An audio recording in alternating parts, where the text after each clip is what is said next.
Hello po. Ito po yung sa customer visit schedule namin last week po.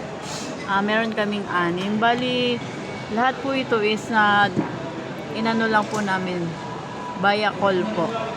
Ito pong si Ma'am Mandarin. Ito po yung mga nasold, yung mga naka-red. Bali sa 6 po, 4 po yung nasold pero maliliit lang po na amount. Ito po yung kay Mandarin. Na-close deal po natin is 30 pieces na polo with embro po. Bali, ito po yung design niya. Total of 7,950. Rotary Club INC naman po, minessage ko si Ma'am Charlotte. Siya po kasi yung head doon. Ito po, nung una nagpapalayout siya sa akin kung kaya ko daw ba itong gayahin.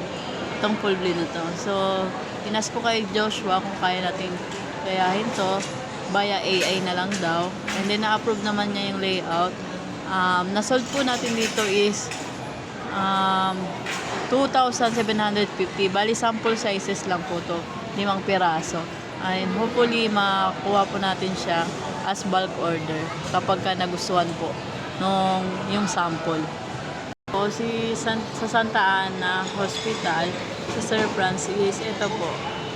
Nagpagawa po lang po muna siya ng program para matry niya kung maganda po yung quality ng embroidery natin. Nasold po natin dito is 1,000.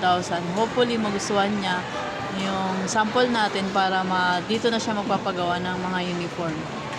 Fitness, nasold po natin dito is 4,340.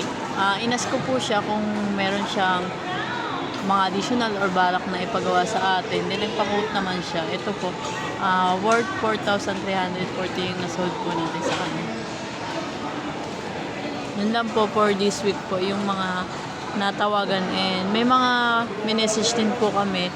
Andiyan dyan po kung makikita nyo, kaso wala pa po silang mga order po. Yun lang po, thank you.